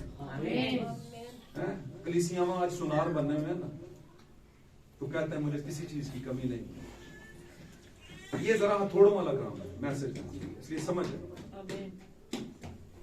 स्पेन में जगह है रॉक ऑफ जबराल्टर, यानी जबराल्टर की पहाड़ी, वहां पर समुंदर था, वहां पर से इसे फेंका गया और जो ही फेंका मछली ने से निकला और उसने गहरे में चली गई और गहरे में जाकर उसने स्पीड लगाई। वहां से नैनवा का सफर कितना बनता है, और ये बिल्कुल लिखी पड़ी मैं बात आपको बताने लगूं। जमीन भी वही है, दिन भी वही है, घंटे भी वही है, इसमें तो कोई फर्क नहीं पड़ा ना। बात समझ रहे? अगर समुद्र के जरिए वो मछली जो है वो नैनवा जाती और उसे जाना पड़े आज के दौर में, तो क्या हो जाए? उस मछली को 10,150 नॉटिकल माइल्स, ये नॉटिकल माइल मील जड़े होंगे, नॉटिकल मील जड़े होंगे पानी दे मील होंगे, पानी का सफर होता है। जमीन के सफर को जमीन के मीटर कहते हैं ना, इतने किलोमीटर, इतने किलोमीटर, इतने किलोमीटर। लेकिन पानी के जो है वो नॉटिकल मील होते हैं। पानी के सफर की किताबें हैं, तो जब उसमें आप सफर करेंगे तो फिर आपकी जमीनी सफर नहीं, पानी का सफर है। इसी तरह जो हवाई सफर है उसका फर्क है, तो मील भी फर्क हो जाते हैं। आमीन। हवा में स्पीड फर्क होती है, पानी में स्पीड फर्क होती है, और रोड पे स्पीड फर्क होती है। बात समझ रहे हैं? इसलिए लोग रोड पे जाने से ज्यादा पसंद करते हैं कि वो जहाज के जरिए जाएं, बहरी जहाज के जरिए, और बैरी जहाज से ज्यादा पसंद करते हैं कि वो हवाई जहाज के जरिए जाए। आमीन। ध्यान ना गल तो फिर समझ आनी था ए गल रख लियो को अंबरों डिगी पाऊं पई ते थम लई करदार है बत्ती हुई कैंकरां ते टुकड़े होए चार बुझो की है नहीं पता। इसी तरह ਇਹਦਾ भी नहीं पता बहुत समझे। अब समझ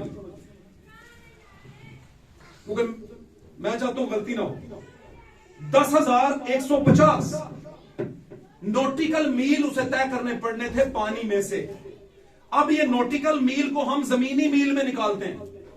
जमीन के मील कितने बनते हैं? आमीन। 1,150 नॉटिकल मील सफर तय करना पड़ना था उसे ताकि वो नैनवा तक 3 दिन और रात में पहुंच जाए। इतना सफर करती तो फिर उसने पहुंचना था यूना को अंदर पेट में लिए हुए। आमीन। ठीक है जी। 3 दिन और रात में उसे क्या करना पड़ा? अब के जो शहर हैं उस वक्त तो इन शहरों के नाम नहीं थे लेकिन वो जमीन वही है। जमीन वही है। आमीन। जमीन वही है। शहरों के नाम और मुल्कों के नाम ऊपर आ गए हैं उसके। ठीक है जी। उसे अमेरिका के मगरबी साहिल से होकर गुजरना था।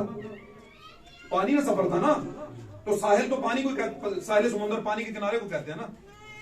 अमेरिका के मगरबी साहिल से होकर गुजरना था और फिर केप ऑफ गुड होप को क्रॉस करना था। ये केप ऑफ गुड होप जो है ये भी अमेरिका में, उसको भी क्रॉस करना था उसने। आमीन। आमीन। और फिर अफ्रीका के मशरकी साहिल को क्रॉस करना था। अमेरिका से निकलकर केप ऑफ गुड होप से होकर सफर करना था आगे जिधर जिधर समुद्र मुड़ रहा था। आमीन। आमीन। तो उसे अफ्रीका के मशरकी साहिल से को क्रॉस करना था और फिर उसे हिंदुस्तान का जो बड़ा सागर है, बड़ा उनका समुद्र है, हिंदुस्तान के समुद्र में जाना था। इसको भी क्रॉस करना था उसने। आमीन। सही होगी बात। और टाइग्रस नदी है एक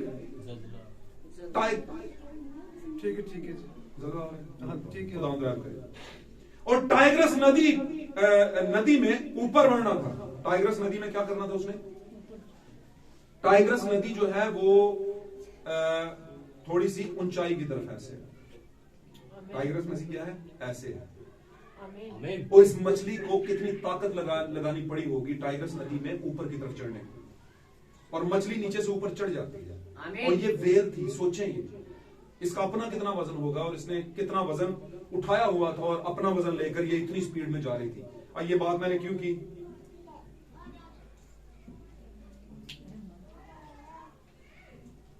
मैं थोड़ा सा आपको बता दूं।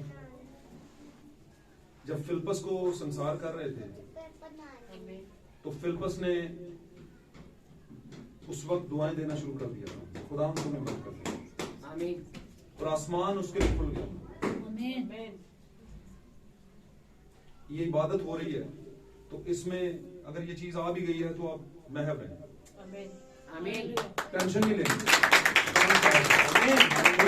उसको पता है ये लगे हुए हैं मेरे काम में। आमीन। ये कुछ हकीकत जानने की कोशिश कर रहे हैं। आमीन। आमीन। आमीन। देखें दुनिया के अंदर हमारे देखते देखते लाखों लोग दुनिया से चले जाते हैं, कुछ नहीं कर सकते। आमीन। ईमान की हालत में रहना है। आमीन। ईमान की हालत में रहना है। तो क्या है भाई? उसने इन सारी जगहों को क्रॉस करना था और ये बहुत लंबा सफर था। नॉटिकल मील जो थे 10,150 थे। सही होगी बात? अब एक नॉटिकल मील जो है समुद्र का, पानी का एक नॉटिकल मील बनता है और वो जमीन का मील कितना है? कितने मील बनता है? 2 मील। समुद्र का 1 मील नॉटिकल मील यानी समुद्र का 1 मील जमीन का 2 मील बनता है। आमीन।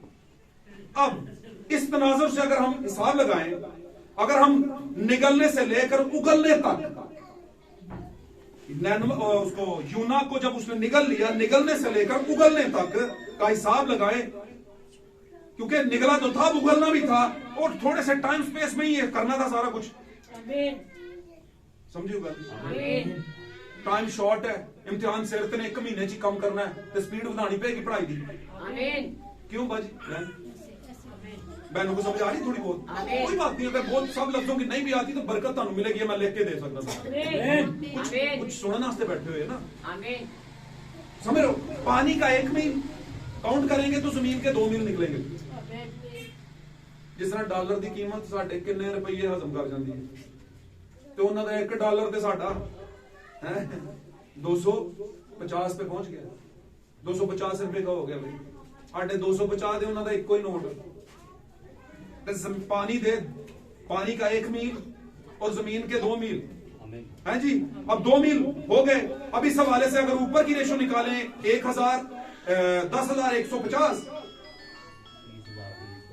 तो ये तकरीबन मैं बताता हूं, ये अप्रोक्सीमेटली मैं आपको बता दूं, तकरीबन निकाल के बता रहा हूं। आमीन। 1 नॉटिकल मील पानी का और जमीन के बनेंगे 2 मील। अगर हम निकलने से लेकर उगलने तक का हिसाब लगाएं, पैमाइश करें, तो तकरीबन 20,000 मील जमीनी बनते हैं। और अगर हम इन 20,000 मील को किलोमीटर में निकाल लें, मील में से मीटर निकलते हैं, पता है आपको क्यों जी भाई? मील में से 20,000 मील जमीन के निकालें और उस 20,000 मील को किलोमीटर में निकालें तो 35,000 30 या 35,000 किलोमीटर निकलेंगे जमीन के।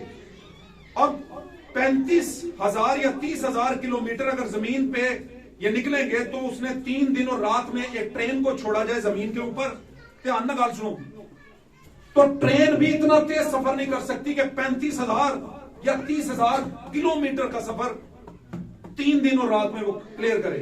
इतनी फास्ट तो ट्रेन में नहीं होती। सही कह रहे हैं बताओ।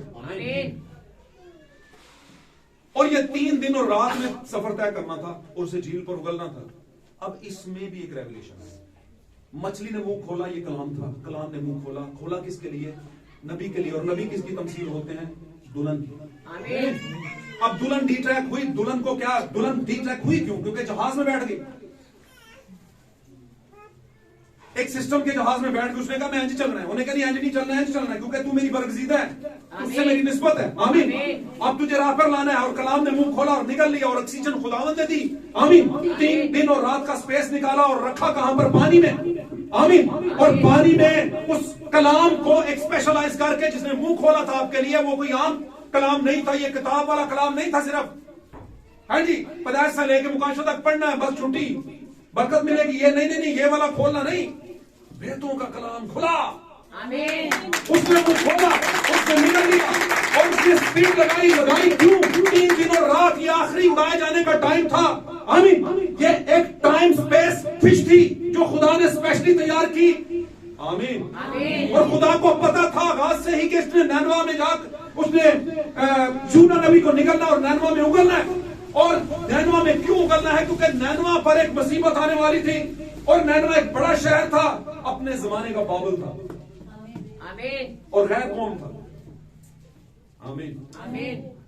और जो ही ये 3 दिन और रात में वहां पर पहुंची तो मेरे जीजो, ये कोई आम बात नहीं थी। इस मछली ने रेस्ट नहीं किया, हजम करने का टाइम ही नहीं मिला। आमीन। और इसने दुल्हन को उठाकर कहां पर फेंका? नैनवा के साहिल पर। उसने कहा दुल्हन नबूवत कर बाबुल पर, नैनवा पर, दुनिया के स्कूल सिस्टम पर जो कि थ्योलॉजियन स्कूल सिस्टम बन चुका है। आमीन। जो कि रस्मों अकीदों के अंदर झगड़ा हुआ है। बर्बाद करूंगा मैं इसे, इन पर नबूवत कर, तौबा करो वरना बर्बाद हो जाओगे। आमीन। और नबी ने नबूवत की, यानी दुल्हन ने नबूवत की। मुझे एक बात बताएं, यीशु मसीह के मुताबिक कहा जाता है कि यीशु मसीह के बाल बड़े थे। क्यों बड़े थे? क्योंकि ये सिंबलाइज था, ये एक निशान था कि दुल्हन भी उसके अंदर ही कहीं मौजूद है। दुल्हन भी अंदर ही है। हवा को बाहर निकालने से पहले वाला आदम, मेरा और आपका आदम भी उसी शक्ल पर आया। आमीन। और सलीब पर उसकी दुल्हन को अलग किया। आमीन। आमीन। यीशु मसीह कलाम था और दुल्हन कलाम के अंदर थी। आमीन। और यीशु मसीह की सेवकाई पहले हाफ के अंदर जमीन पर बदन में 3.5 साल की, 3.5 दिन मछली ने मुंह खोला, 3.5 दिन, 3 दिन और रात की तकरीबन सेवकाई यानी खिदमत। आमीन। आमीन। और मछली यानी कलाम ने मुंह खोला नैनवा के टाइम पर के वक्त के अंदर, और उसने कहा नबूवत कर। अब नबूवत किसके पास है? दुल्हन के पास। उसे किसके मुंह में जाना पड़ा? कलाम के मुंह में। Going inside the word of God, खुदा के कलाम के अंदर जाना। उत्तो नहीं पढ़ना, गहरे में जाना। हालेलुया मेरे अजीजों। अब बात करें नबी की, तो नबी ने आगाज किया अमेरिका से। हालेलुया। फिर वो अफ्रीका में उनकी खिदमत का 30-40% हिस्सा अफ्रीका के जंगलों में, बियाबानों में, बुत परस्तों के पास, जिनको कोई पता नहीं खुदा क्या होता है, उनमें किया। और आज भी दुनिया की खेप जो है, अफ्रीकी लोग जो हैं, अफ्रीका के लोग जो हैं, उसके अपने मुल्क के उतने नहीं। अफ्रीका की बड़ी जो है वो एक तादाद जो है बिलीवर्स की, वो अफ्रीका से है। ब्लैकिश लोग जो हैं, वो भाई विलियम ब्रैनम को बहुत आगे तक सोचते हैं। उनमें खिदमत की, उनको मसीह की गहरी गहरी बातें बताई और उनसे चुनिंदा लोगों को निकाला। आमीन। मछली चली स्पेन से, अमेरिका को छुआ उसने। हालेलुया। फिर आगे जाके अफ्रीका के मशरकी साहिल पर, फिर चलते चलते हिंदुस्तान के बड़े सागर में और इंडिया में भाई ब्रैनम आए थे। आमीन। और आज अपना इंडिया से तनाजुर करना, कभी अपने पाकिस्तानी बिलीवर्स की वीडियोस देखना, बड़ी पड़ी हुई एंड टाइम मैसेज निकालना, कराची वाले, नेक्स्ट जितने भी लाहौर वाले, जितने भी पाकिस्तान में एंड टाइम मैसेज के खादम, उनकी मीटिंग्स देखना, और इंडिया वालों की देखना। आमीन। आपको लगना लो जाए तो फिर पता चल जाए कि जोश होता क्या बेसिकली। आमीन। जोश आता क्यों है? क्यों आता है जोश? कुछ अंदर होता है तो जोश आता है ना। आमीन। तो उनको खुदा का रूह छूता है, नबी की नबूवत छूती है, तो फिर जोश आता है। शर्म शुरम वाली बात कोई नहीं है। आमीन। और उसने कहा था मैं मसीह की मुनादी करने से नहीं शर्माता। आमीन। आमीन। तो बात यह है कि उसने, नबी ने इंडिया को भी प्रीच किया। हालेलुया। और फिर वो वापस गया और उसने गुड होप को छुआ। डरबन में, यूरोपियन कंट्री है, सिटी है डरबन, वहां पर उसने नबूवत की। पूरी दुनिया के अंदर, पाकिस्तान में नहीं, पाकिस्तान में नहीं की। और ये इसलिए नहीं कि वो करना नहीं चाहते, करना चाहते। और जब उन्होंने पाकिस्तान को छुआ था तो उस वक्त पाकिस्तान बना नहीं था। आमीन। तो इस वक्त इंडिया और पाकिस्तान एक ही थे। तो हम ये कह सकते हैं कि थोड़े बहुत खुदा की नबूवत के छींटे इधर भी आए। आमीन। लेकिन याद रखना, खुदा पत्थरों में से औलाद पैदा करता है। आमीन।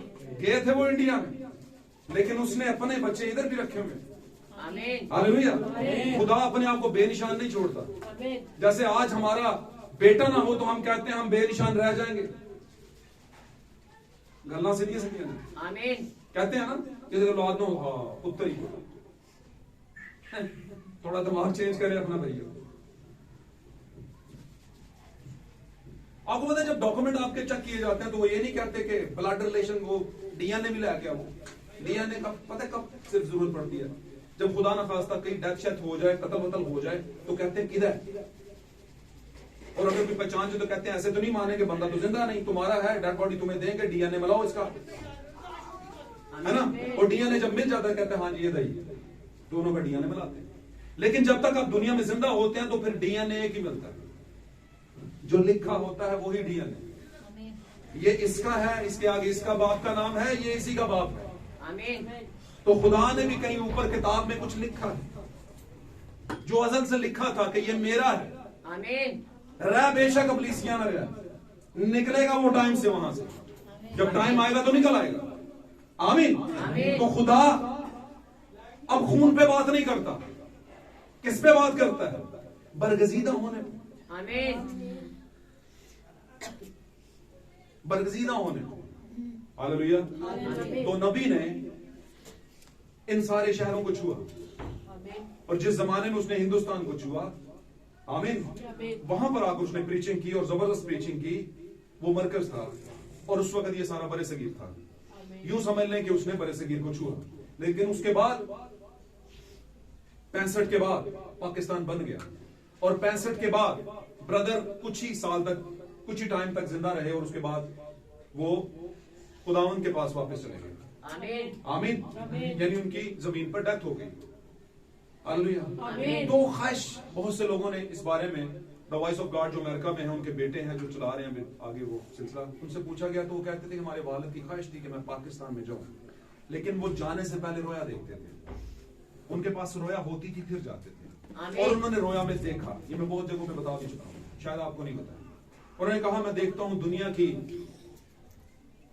जो तंजीमी सिस्टम है उनमें से दुल्हन निकली है और बड़े जोश से निकली है, लेकिन एक वाहिद मुल्क है पाकिस्तान जिसकी में दुल्हन का जो हिस्सा है वो लंगड़ा लूला है। सही कह रहा हूँ। उन्होंने कहा पाकिस्तानी जो ब्राइड है, यानी पाकिस्तान में जो ब्राइड का हिस्सा है, दुल्हन का हिस्सा है, वो पूरी दुनिया से हिस्से उठाए गए हैं ना, और फिर वो कंप्लीट एक बदन बनता है। यहां पर का जो हिस्सा है वो लंगड़ा लूला, आमीन।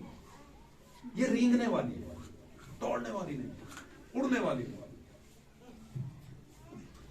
लेकिन इसका मतलब ये भी नहीं कि सारी नहीं, उसने कहा कुल मिला के काउंटी निकाले तो रेंग रही है, ये फ्लाई नहीं कर रही, वो का भी जोश में। आमीन। ये मैं अपने से नहीं कह रहा भाई, ये एक नबी की रोया की प्रेडिक्शन, और जितनी रोयाएं उसने देखी कोई झूठी नहीं हुई। मैं आपको यहाँ पे खुदा के मजबा पर ये बात करता हूँ, खुदा के मजबा से कोई जज्बाती बात नहीं कर रहा। खुदा के मजबा पर सजा होती है, आपको पता है गलत बात हो, जो भी उन्होंने बातें की सब पूरी हुई, सारी की सारी रोया। और जो नबी नबूवत करे, जो नबी आने वाले वक्त की नबूवत करे, कैसा होगा होगा होगा, अगर वो ना हो तो झूठा नबी है, और अगर वो पूरी हो जाए तो फिर जो ना माने वो झूठा नबी है, बचेगा नहीं। यीशु ने कहा है यरूशलेम तू जो नबियों का एतबार नहीं करती कत्ल करती है उसे। आमीन। बहुत दफा मैंने सोचा कि नबी के जरिए तुम पर सलामती खोली जाए, जाहिर की जाए, लेकिन तुमने ना चाहा। अब वक्त आएगा और इस कौम पर, इस दुनिया पर वक्त आने वाला है। भाई मैं सही कह रहा हूं आपको, आखिरी जमाने की यीशु के आने से पहले की एलिया की नबूवत को नहीं कबूल कर रहे। मछली ने मुंह खोला हुआ है और मछली ने उगला भी हुआ है। आमीन। और वक्त की सच्चाई की कलाम की नबूवत हो रही है, जगह जगह पर हो रही है, लेकिन इनको कोई मानता सुनता नहीं है। मानेंगे कौन, सुनेंगे कौन? वही जो यीशु की आवाज पहचानेंगे, वही जो नबी की आवाज पहचानेंगे। मेरी भेड़ मेरी आवाज पहचानती है, क्योंकि वो कलाम में से होकर आई है, वो कलाम के इनसाइड गई है, अंदर गई है। आमीन। उसने कहा जो मुझ पर ईमान लाता है वो मैं उसमें और वो मुझ में होता है। आमीन। हालेलुया। ईमान रखता हूं कि आज के कलाम के बाद आपको बरकत मिली होगी और आप खुदा के कलाम के गहरे में गए होंगे और आपने देखा होगा कि ये आखिरी छोटी सी बात कर तो रह गई तो फिर सारी जिंदगी रह जाएगी। छोटी सी बात करने लगा, इस मछली को तैयार किसने किया था? खुदा ने। उसी खुदा ने जिसने अब्राहम के वक्त के अंदर उस मेंढे को तैयार किया। आमीन। यार अजीब बात है, यहां पर वो कुर्बानी दे रहा है अपने बेटे की, अभी तलवार चलाने लगा, लकड़ियां चिन रहा था, सारा कुछ कर रहा था, गुफ्तगू हुई, इसहाक ने कहा लकड़ियां भी हैं, सारा कुछ है, समझे? बर्रा किधर है? उसने कहा खुद मुहैया करेगा। वो तो बर्रा भी गुंगा करके बिठाया हुआ ऐसे होते है ही नहीं था, बर्रा भी है ही नहीं था। अगर होता तो सर होती, कम से कम गुंगा था, हिलता जुलता तो सही जाड़ी में। आमीन। गाल समझ आ रही है? तो हवाओं में तीर तो हम चलाते नहीं, हम तो बात की तह में जाते हैं, inside the word of God जाते हैं। तो क्या हुआ वहां पर? इतना कुछ करने के बाद तलवार छुरी चलाने लगा, आवाज आई रुक जा, तेरी कुर्बानी कबूल हुई, बल्कि क्या कर। उसने मुड़ के देखा, मोड़ने वाला कौन था? वही जो खून जारी औरत को वहां पर लाने वाला था। उसी ने अब्राहम को मोड़ा और कहा देख पीछे देख। उसने पीछे देखा है, ये मुझे पहले क्यों नहीं नजर आया? अब लिखा तो नहीं है, उसने कहा कि मुझे पहले नजर नहीं आया, लेकिन क्यों नहीं आया? बच्चा कुछड़ते टंडोरा, पर ये बच्चा नजर नहीं ना आया पहले, क्योंकि खुदा ने आने नहीं दिया। क्योंकि नजर आ जाता तो फिर गड़बड़ हो जाती, इसे दूंगे उसे दूं, खुदा नाचता देने टाल दे, एनू दे देना तेरी जगह। उन्होंने कहा नहीं, ये उस वक्त आएगा जब मैं कहूं। आमीन। और क्या हुआ? जब उसने कहा रुक जा, ईमान के पीछे उसने समझ लिया, तो उसने खुदा ने वहां पर उसे एक बर्रा मुहैया किया। आमीन। आमीन। तो खुदा मुहैया करता है, वो ना मौजूद में से गैर मौजूद में से मौजूद कर देता है। आमीन। हालेलुया। तो उसी ने जिसने वो बर्रा मुहैया किया था, वहां पर ना होने के बावजूद उसी ने इस मछली को मुहैया किया। स्पेशल मेड की हुई, स्पेशल तरीके से जो है कंस्ट्रक्ट की हुई मछली थी, बनाई गई मछली थी। सॉरी, ये मछली आम स्पीड वाली मछली नहीं थी, और इसे स्पीड दी गई थी। और ये मछली खुदा का भेदों वाला कलाम है जिसमें स्पीड है। और इसके अंदर कौन है? मैं और आप हैं। हमें ट्रायल में से गुजरना है। ये शॉर्ट क्विक मैसेज है। भाई बहनों ने पहले क्या रखा है कि आखिरी जमाने में थोड़े वक्त के लिए एक मैसेज आएगा, और जो मैसेज बिलीवर हैं उनमें से भी बहुत से कम रह जाएंगे जो इसके साथ चलेंगे। उसने कहा वो ही इसके साथ चलेंगे जो सही बीज है। और जो सही बीज है वो किस तरह का बीज है? वो सारपत की बेवा के टाइम वाला बीज है। जैसे सारपत की बेवा ने ईमान रखा और आटा मट्टी खाली खत्म ही नहीं हो रहा। आटा खत्म नहीं हो रहा क्योंकि नबी की बात सुन ली उसने। तो ये थोड़े वक्त का मैसेज होगा।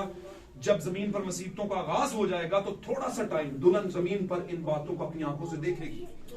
और देखेगी, कैसे देखेगी कि लेफ्ट राइट तो कुछ नहीं खाने को मिल रहा, लेकिन इनको मिल रहा है। इनके घर में कोई चीज कमी नहीं हो रही किसी चीज की। लेकिन ये कौन होंगे?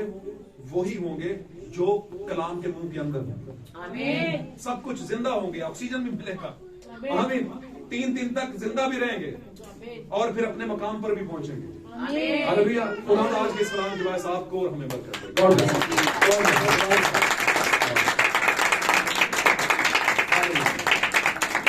आए हम अपनी आंखों को बंद करें। मेरा ईमान है कि आपको कलाम से खुशी हुई। आप कलाम से खुश हुए।